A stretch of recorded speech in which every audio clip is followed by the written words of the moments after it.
Welcome to another episode of This Is Her America. Today, I'm going to be talking about actor Christian Bale and his passion project. If you don't know who Christian Bale is, he is mostly recognized for his portrayal of Bruce Wayne in the Batman series, including The Dark Knight, Batman Begins, and The Dark Knight Rises.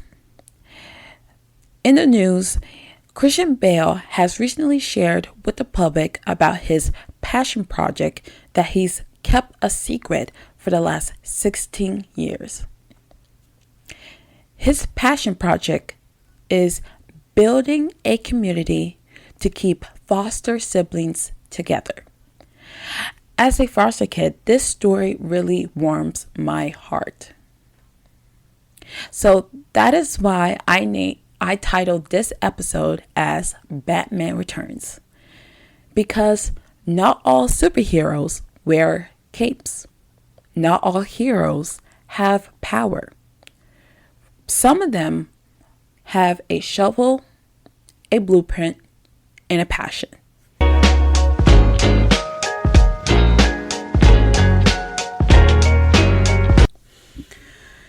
There is an article by The Hollywood Reporter that is titled Christian Bale Breaks Ground on his 16-year passion project, 12 new homes for foster children.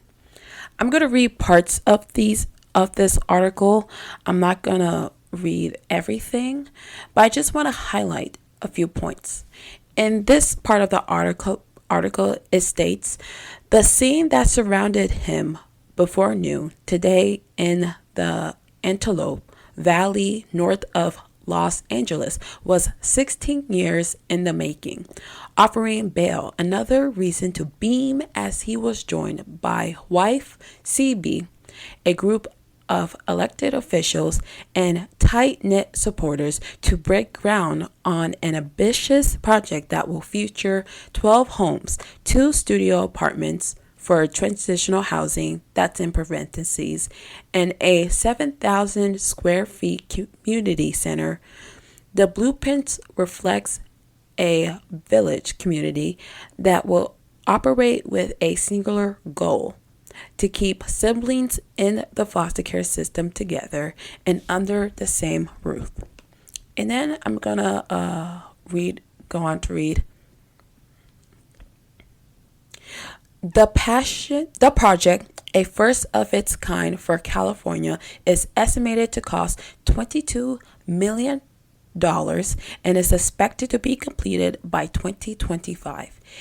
It's located next to McAdam Park on 30th Street East in Palmdale, a city 60 miles north of Los Angeles with a population north of 160,000.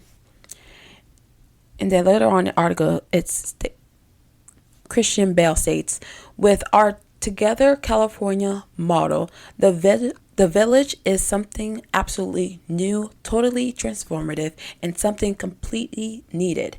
Imagine the absolute pain and the trauma of losing your parents or being torn from your parents and then losing your brothers and sisters on top of that. That's no way to treat kids, explained Bale, who recently celebrated his 50th birthday, blah, blah, blah. And so we will be the hub for that. I hope that this village will be the first of many, and I hope that Californians, know to come join us in opening our eyes to what's happening right under our noses. These are our children, and we must help our children. Later on in the article, he states why he started this passion project. And he shared this: the sense of personal responsibility grew when Bale and wife CB welcomed their daughter Luca in 2005. After our daughter had been born, I found myself trying to imagine what it would be like if we weren't around. At the same time, I was doing all night searches for what was going on in Los Angeles proper and where we could help. I was stunned and mad to learn that we have more foster kids here than anywhere else in the country. I was also kicking myself for not knowing that before, so I thought, well, this is it. Let's focus on this, said Bale. My wife and I decided that we were going to do everything we could in our power to change that. And that is something else. It takes a lot of hard work, effort, and not only money, because this passion project, as it's stated earlier in the article, is going to be $22 million. To be able to do something like this, it's going to cost a lot of money. But I applaud Christian Bale and his wife and his family for taking on these efforts, because it is not definitely for the weak heart. It's definitely not for people who are just looking to just make a little effort here and there. It takes a lot of grit. It takes a lot of hard work to be able to do something like this. And he does point out something in this article that I wanted to highlight more on. Removing children from their homes and placing them in the foster care system can be one of the most traumatic experiences that a child can ever go through. Not only is it an experience that I have gone through, it is also an experience that many and many children go through each and every single day in this country. And it's sad. And then you have siblings. In my personal experience, I have witnessed being in a situation where I knew another little girl who was in the same age group as me, who was kept apart from her siblings while she was in the foster care system. I was in my first foster home, and my foster mother at the time decided to take in another girl who was about my age. And I didn't know a lot about her story or her situation, why she had to be removed from her home. And it was shared with me that she had it was brought to my attention that she had two younger siblings who were placed in different homes because, well, my foster mom didn't have the space to bring all three siblings in. So her and one of her daughters, who was an adult at the time, decided to take one kid, and then the other kid had to go somewhere else. And so that's three siblings that got placed in three different homes, from what I remember. And I've definitely seen how incredibly sad it is to be placed in a situation where you've been taken from your parents, and now you don't have your siblings with you, and you're all alone, and you're in a new environment.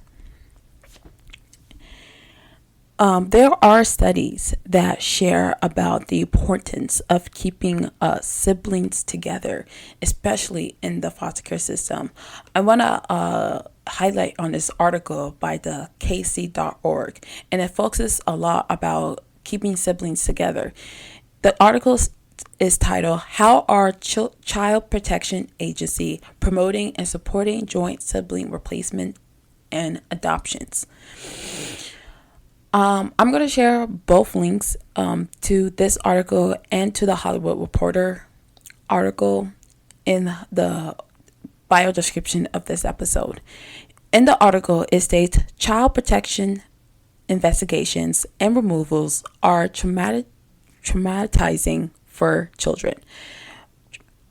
Being placed with siblings can serve as a protective factor against the adverse experiences associated with placement in foster care, provide continuity and connection to family. And in the article, it lists some great points.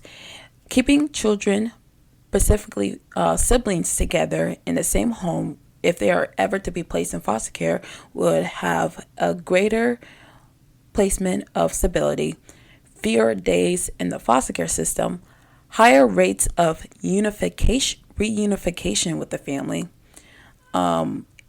keep them together will also increase the likelihood of achieving permanency, fewer emotional and behavioral difficulties, increase mental well-being, improve school performance, meaning they won't slip through the cracks at school. They will continue having a stable education and better adjustment to their new home. While current and reliable national data is lacking, research indicates that between 65% and 85% of children in foster care can have a sibling in care, and yet, despite the benefits of joint sibling placement, it is estimated that 53 to 80% of children with siblings are separated from one or more of their siblings while in care. And the article just goes on and on about how beneficial and what strategic ways Child Protective Services and social departments can work across the country, can work to keep siblings together. So yeah, those are some really big numbers. So at the end of it, I think it's also just important to highlight that when a kid is going through this, and if you know a kid that's going through something like this, the best thing you can do is pray for the kids. It's pray for the child. Because this is probably going to be one of the most pivotal, but also very transformative point in their lives.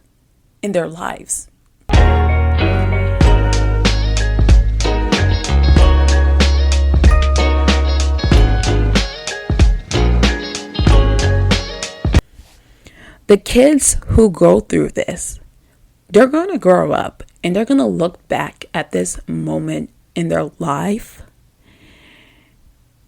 and they're going to respond to it with anger, confusion, or just this unjusted wave of emotions, because they just know it just didn't have to be like this.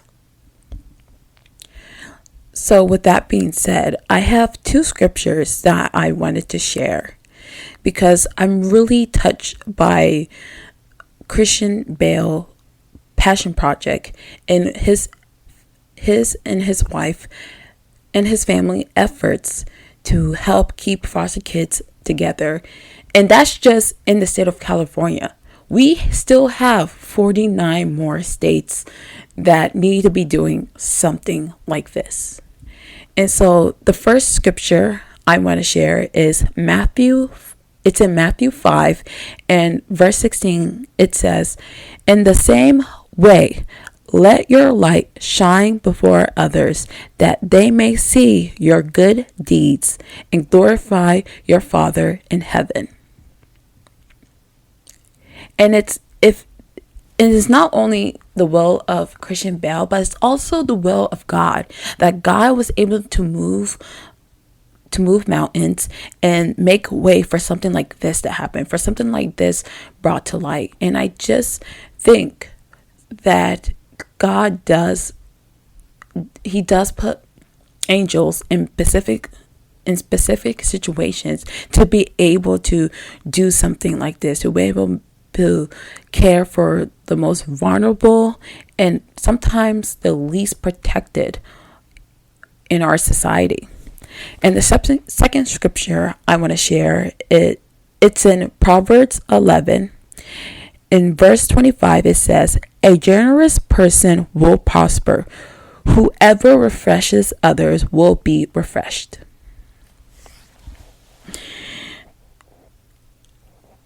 Just give a little bit of your time or space to just research and dive into the issues that are going on in your state, or not even your state, but just even in your local community. Just if you want to figure out how you want to help out more in the foster care system, there are so many resources out there, so many professionals who are on the ground in the trenches working to help resolve many of the various issues that go on in the foster care system.